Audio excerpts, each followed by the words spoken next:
રાજ્યમાં નશીલા પદાર્થોના દૂષણને ડામવા માટે પોલીસ સતર્ક બની છે. ત્યારે ગીર સોમનાથ જિલ્લાના ગીરગઢડામાં પોલીસ દ્વારા ગાંજાના ગેરકાયદેસર વાવેતરનો પર્દાફાશ કરવામાં આવ્યો છે. રહેણાંક મકાનના વાડામાં ખેતી કરી ગાંજાનું વેચાણ કરતા એક 75 વર્ષીય વૃદ્ધને પોલીસે લાખોના મુદ્દામાલ સાથે ઝડપી લીધો છે.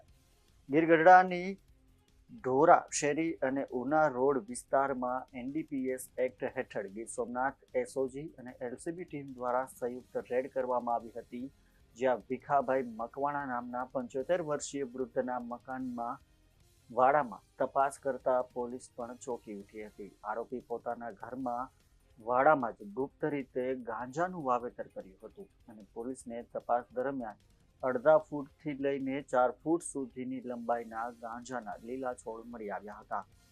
પોલીસે કુલ 55 કિલો અને 320 ગ્રામ વજનના ગાંજાના છોડ કબજે કર્યા છે, જેની બજાર કિંમત અંદાજે ₹27.71 લાખ આંકવામાં આવી રહી છે. ત્યારે પ્રાથમિક તપાસમાં બહાર આવ્યું છે કે આરોપી ભીખાભાઈ મકવાણા પોતાના વાડામાં જ ગાંજાની ખેતી કરી તેની સુકવણી કર્યા બાદ આસપાસના વિસ્તારમાં છૂટક વેચાણ કરતો હતો.